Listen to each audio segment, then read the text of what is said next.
Hello, folks. Greetings and salutations. Today we're going to be talking about Metal Gear Survive. The latest, I guess, quote-unquote Metal Gear game. It's going to be essentially the first title in the series since Kojima was kicked out of the company. So they released a beta. This, I believe, is the second beta for Metal Gear Survive to be available. It's a very basic beta. You've got access to like a salvage mode where you and other people can join together to do like a more or less tower defense. But the idea is to kind of get like the patchwork of how this game works versus the Phantom Pain more than anything else. Because after playing this, I would say this game resembles the Phantom Pain. Well, obviously it is, because they just took the engine from the Phantom Pain, copied, pasted, added their own stuff after that. And because of that, or at the very least, because of the non-political campaign that your character goes through, it kind of pushes it away from being your traditional Metal Gear game. That's something this is something I always do in regards to almost any shooter. Is I always like to turn the auto aim off. With the exception of two games. And the main reason why I generally turn auto aim off is because I don't like the idea of the aim doing it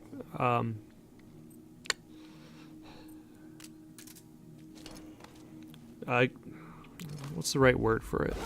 It's not that I don't like it doing it for me. It's that I don't want unpredicted movement in my aim. And I feel that happens a lot when it comes to auto aim. Like, and it's also a little bit of me too, because like I tend to have like my targeting cursor, the reticle, maybe closer to one guy, but I really want to aim at the other guy. With auto aim, the idea is that you would move the cursor first towards the person and then aim.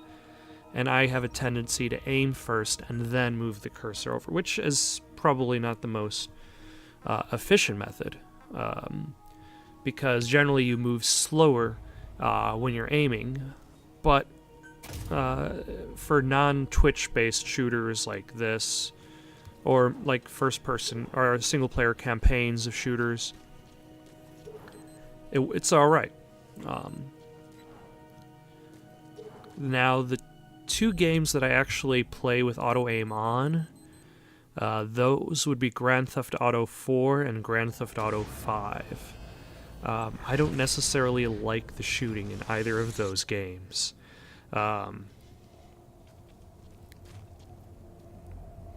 So I more or less just go with the auto-aim for those.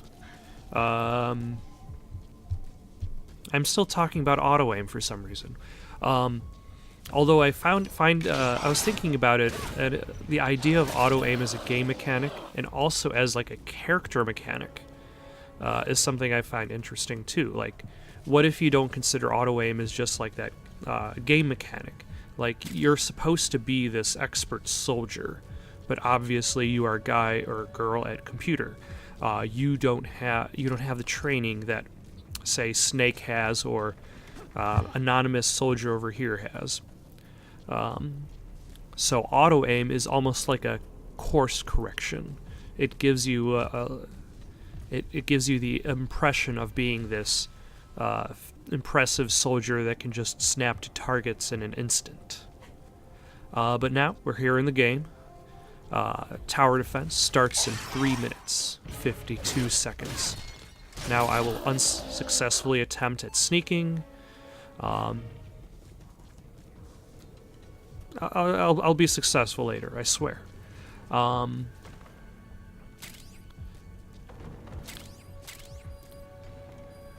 But this hallway here kind of...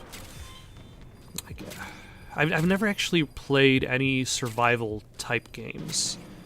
So all of this item collection is a bit excessive for me.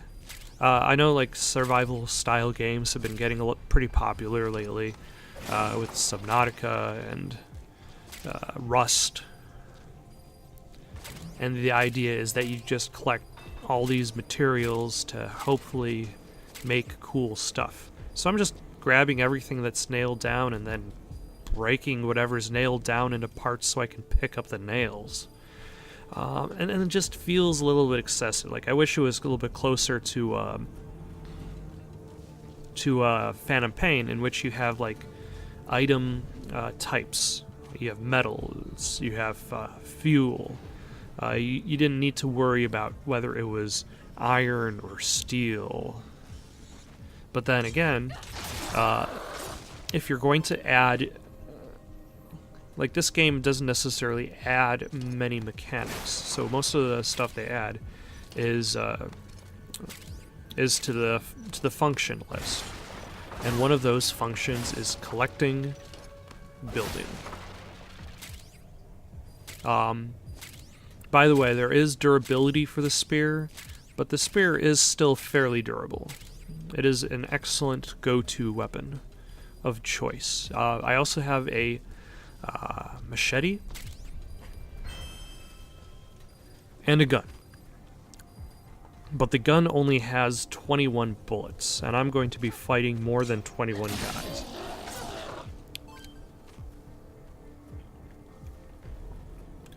Yeah, somehow even without a face, they know where you are. Maybe it's the power of the crystal.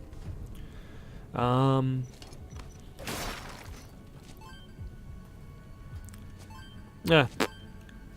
Rubin crystals? So it feels like most of the match. Oh. You still just smash yourself through glass. You don't care. You don't need to open windows like a sucker. It seems like the matches generally start for this type of mode with clearing out that center area. Now this is the first time I played this mode, so most of my time is just kind of being spent like, okay, what is there to do? What am I supposed to be looking at? Why can't I just pick up this entire pile of goods with one press of the X? Why do I have to... And, like, for that, I guess maybe the designers could have argued that the time spent picking up the items means that's time spent not defending your digger. Which is digging for something. I don't exactly remember what. Now let's see what happens here.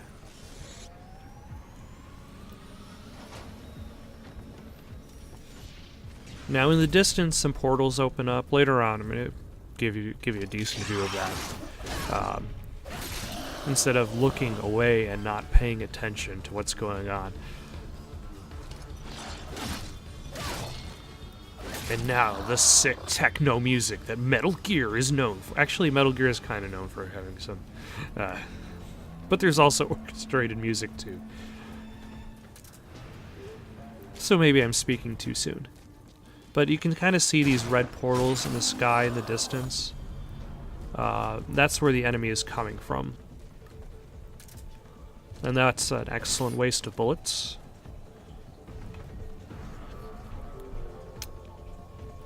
If you notice that thing I just stabbed, it didn't exactly pop up with any items that it could have been broken down into.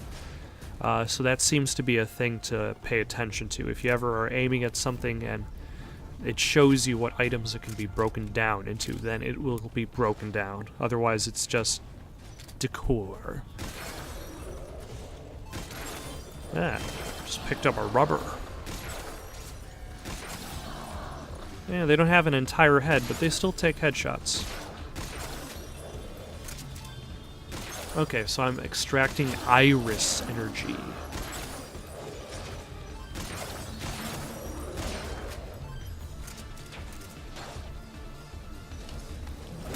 From a wormhole? I didn't actually watch any of the trailers for the story, so I don't know if that's actually been explained yet.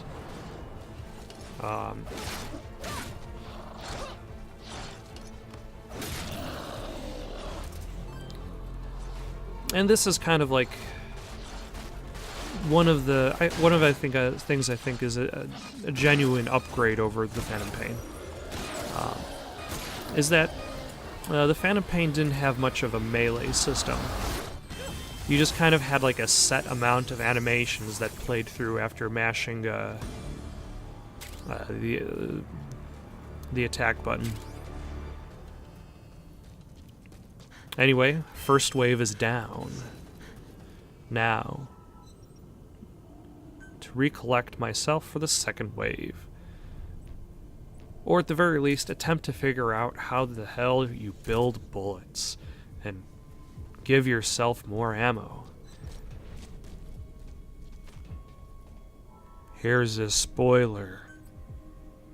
I didn't figure it out. Actually, I figured out how to build like 3 bullets for myself. I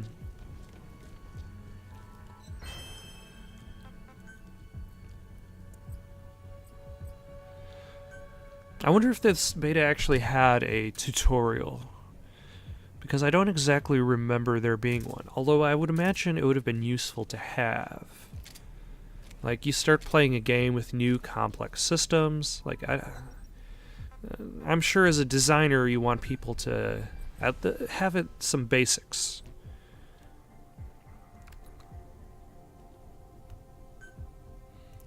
Like, I'm not sure why I couldn't move or build more than... I guess I could only build the 3 bullets, and that's why I only had them? That's my best guess.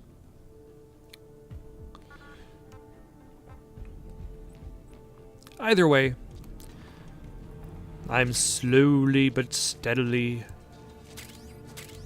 losing time. And at that point I figured I might as well just collect everything.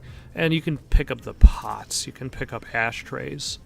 And that's why I feel it's a little bit excessive. I remember watching the Super Best Friends play of the Phantom Pain. And they were talking about the flower collection in the Phantom Pain. And usually when it comes to collecting flowers in that game, there's usually like a couple here or there. It's not all over the place.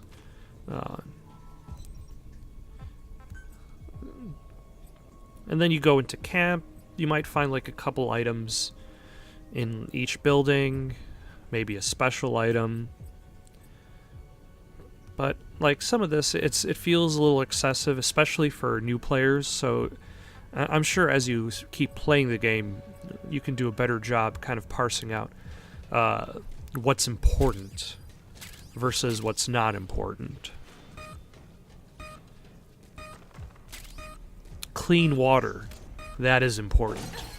You do have thirst. You do feel the thirst and the hunger. So you do need to eat. You need to drink, and that's part of the survival game thing. And you can actually find bad food and bad water. And now that we've entered stage 2 of the tower defense, we are now introduced to the bomber enemy. At this point in the game, I do not really have a dodge mechanic, so I only kind of get so many good hits in before he gets smashed in the face with a headbutt.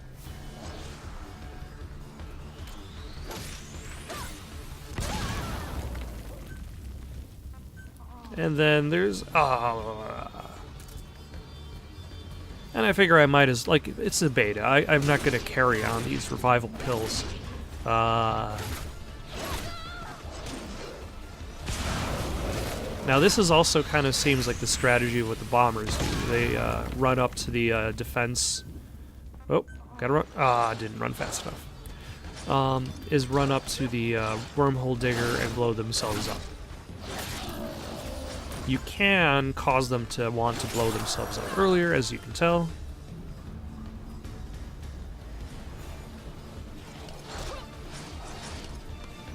But it was kind of tricky fighting them that first time.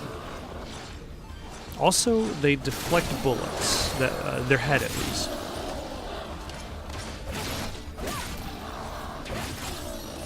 So even guns aren't necessarily a safe strategy to use against them.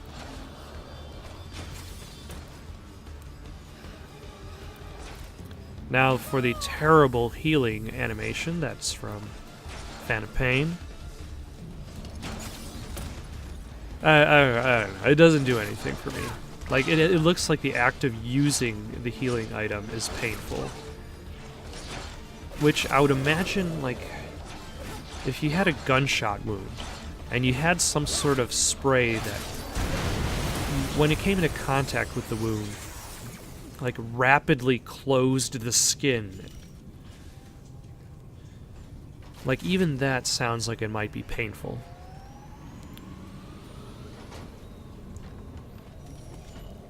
And now for the ultimate climax.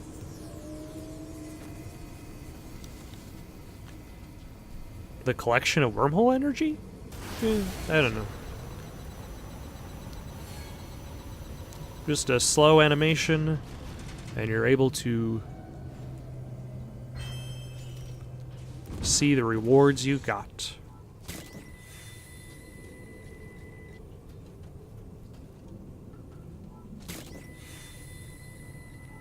Got some adhesive. Exciting.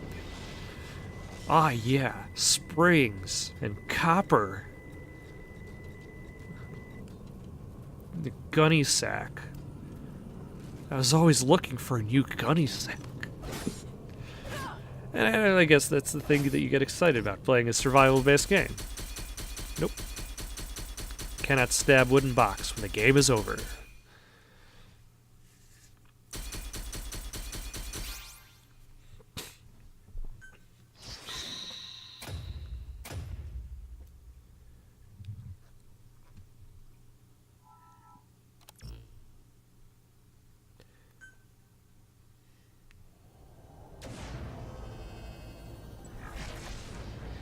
So, I kind of just skipped ahead to the second attempt. I've built some new armor for my character, including a tactical scarf. I don't necessarily know what makes it tactical, but that's what it's called. I also upgraded the character, got some skill moves, including a sweep kick that knocks people down, and a stomping stomp that, oh god, and a stomp attack that damages people on the ground. Although, as you can see, it uses a lot of stamina. Not very good to use the stomp as like a for a group, if you're in a group kind of situation. But I would imagine that you can maybe like do a cool sweep kick and then maybe stab them while they're on the ground. Or let's say you're kind of up against a group of guys. Maybe do a sweep kick, knock a few of them over, deal with the ones that are standing first. So it adds a little bit more tactics, and I don't remember if... and that's another thing that I could argue is a valid improvement over the Phantom Pain, is the addition of special moves. Phantom Pain was more about different weapons you collect, camouflage, tactical items, and that makes sense considering it's Kojima, as he's been kind of pushing that since Metal Gear Solid 1, whereas this game kind of builds on the leveling experience and the various and adding on features, should I say. And a feature would be having different move sets. There's absolutely nothing to do up here.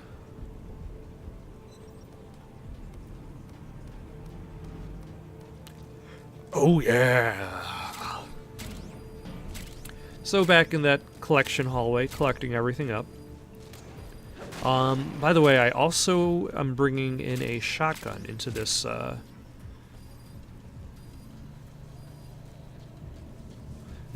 match. So my odds are stacked a little bit better in my favor. I also got another skill that allows me to do a dodge maneuver. It took me a few attempts to figure out exactly how you do it. You can even break down the random oil drums for iron. Like, is that really that important that everything must be ransacked? Although I suppose if you need iron, they stand out. So, there's that. The Cuban energy is basically what you use to upgrade your character.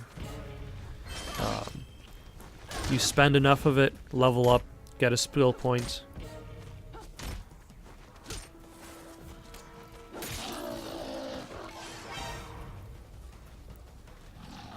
So yeah, that uses a lot. This trying to stomp somebody to death takes a lot of stamina. Luckily, that guy is really dumb, and he doesn't know about like walking around walls. He hasn't learned that yet. Ah, no, there's another guy.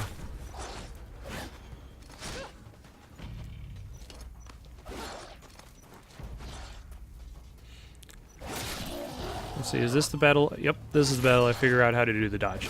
Now, the dodge maneuver is very, very useful in regards to the bomber type.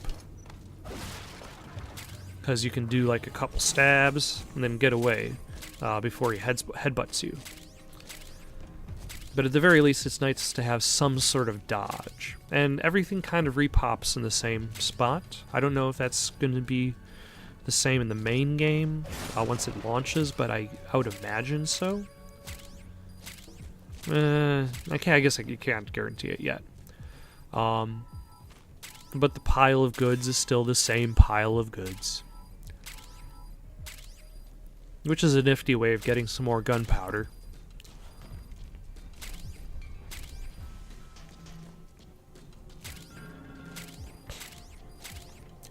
Now, I'd imagine that there's going to be an instance where that oxygen tank is going to be required.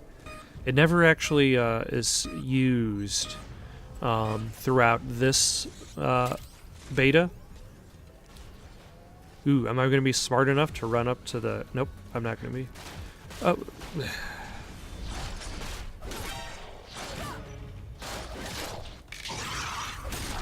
I'm eventually going to run up. I swear.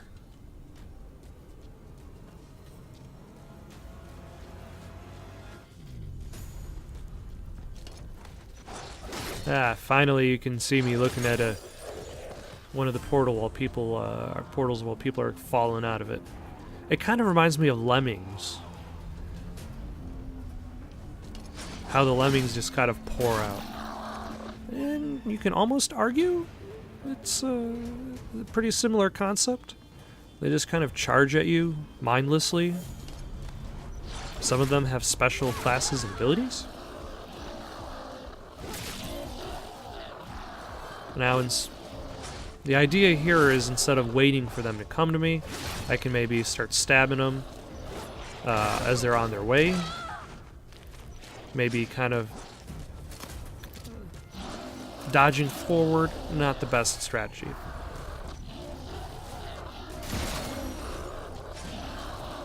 Shotgun, better strategy than dodging forward.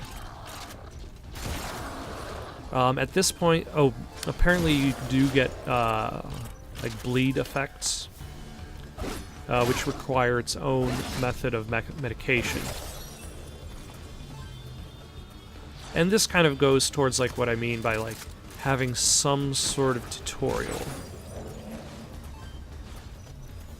Because this kind of required me to look at a screen I hadn't even brought up yet. Now, I suppose like this can then lead to an argument: should the game show you everything, or should it require the player to hit every button and hopefully find everything? And I suppose the best answer to that question is what the game developer wants out of the game. In this case, I would argue that since this is kind of like meant to showcase the game to a new audience who's familiar with the Phantom Pain, or is at the very least looking for a new action or survival game, you're trying to introduce...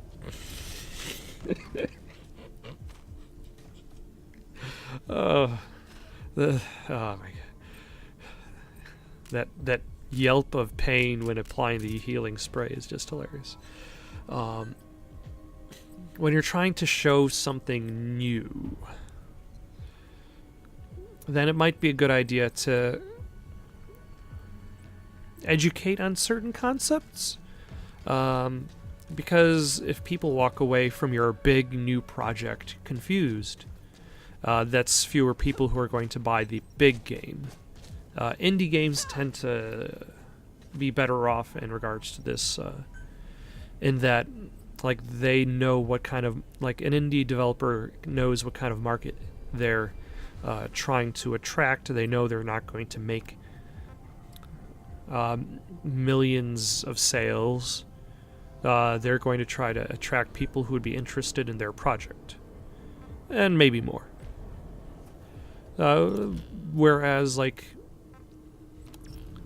I'd imagine Konami wants to make as much money as possible. You might as well call this Metal Gear The Search for More Money. It didn't take me too long to figure out how to...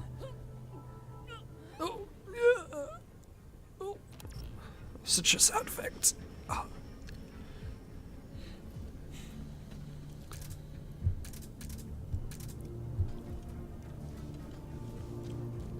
Like, I'm pretty sure, like, when the Phantom Pain was being made, it probably cost a pretty penny to make this particular engine, and the fact that they could use it to make more stuff is fine. It's just, it would be nice of them to treat their franchises better than they have. I think I'm going on a tangent for a little bit, so 30-second tangent starting now. Like, you look at games like Silent Hill, like Castlevania, like Zone of the Enders, and when I loaded up like Super Bomberman the other day, and they were all characters in Super Bomberman, and I'm like, this is, at least Konami remembers the franchises it's no longer pushing. Okay, back to the game. Wave 2 starts. Okay, so now we got the bombers back.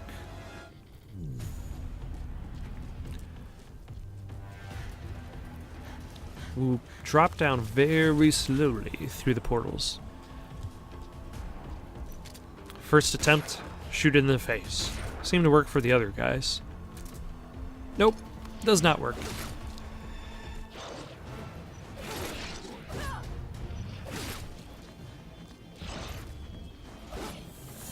That's something that I find tricky, although I'd imagine with more gameplay, I would have better practice, and that being judging the distance that it takes for a spear to hit a target. Especially once you have this dodge mechanic.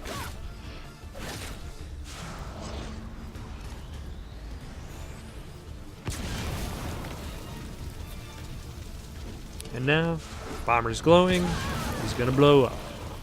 It's pretty simple. I still get blown up anyway, but hey, that's what happens. You can't win every fight.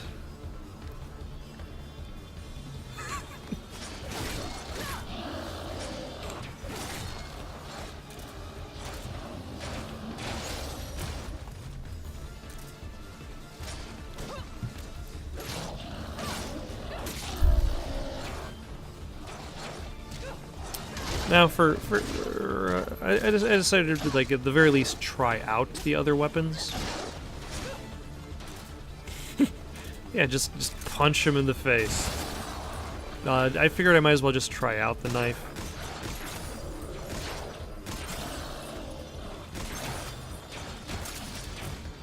Not quite as useful in my opinion as the spear, but I suppose there is a time and place for everything. And now that I'm out of bullets, I guess this kind of emphasizes that survival nature of it, that every shot does count. Like with Phantom Pain, you had a limited amount of ammo, but you can always get more. Like you had a limited amount of resources, but there never really felt like you were running out of resources. Like you really would have to be a bit of a spendthrift if you were expecting to run out of resources.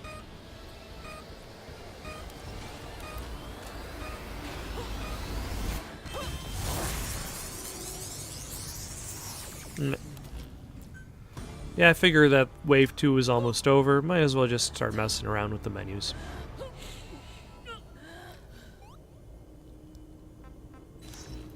Now, I don't really know exactly how much one Siptic kit fixes up.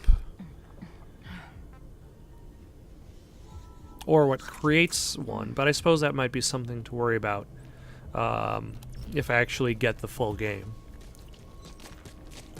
And that's something I'm not entirely sure about.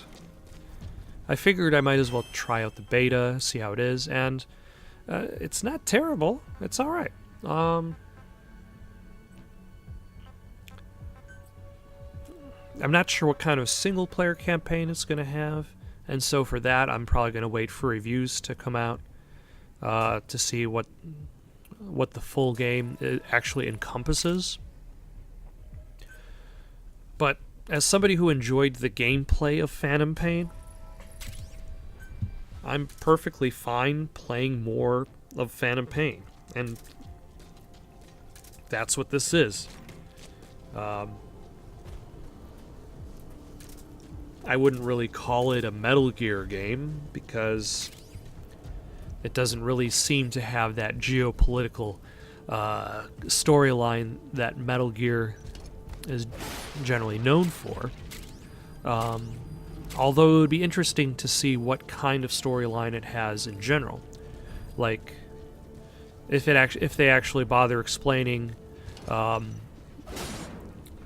why you and the rest of the people over at the base get pulled into this alternate dimension. Where are you? Do you go back? How does this then affect the main Metal Gear storyline? Does this affect the main Metal Gear storyline? Are they going to retroactively start changing things? Alternatively, I wonder if this game was something that was patched together to hopefully carry the series forward, or an idea that was pre-existing and it was just kind of made to fit the Metal Gear storyline.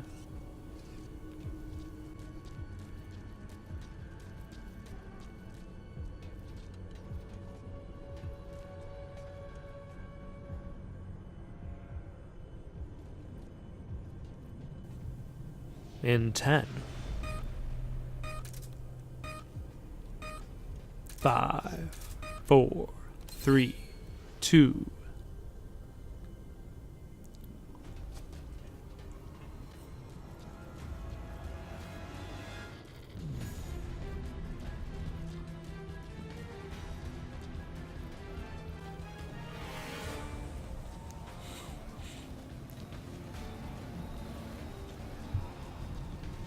I guess at least I caught some of those guys. You can kind of see them in the back, top there. And then in this third wave, we got another enemy type, the armored enemy. Knock off his armor first, then you can do damage. Simple enough.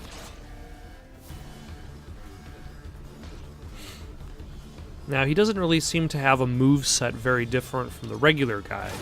He's just tougher. physically defended better.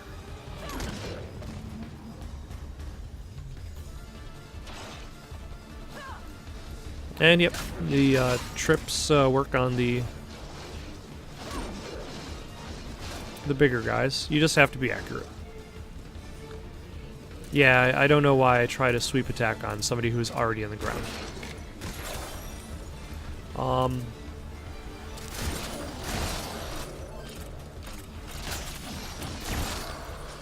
So at this point, I more or less just kind of gave up and just messed around. Because I figured I might as well just mess around, because I know I'm not going to save this wormhole digger. Up, and it's done.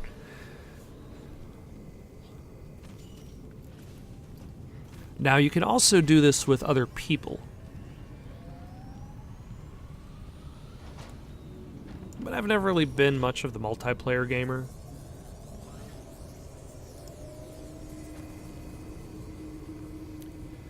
But as long as there's like a single player kind of story, I can at the very least give it a try. And that was just kind of like a basic look at Metal Gear Survive. Did it look interesting? Look like something you might want to play? Maybe give it a shot? Actually, the beta's over by now. Hopefully the final version turns out alright.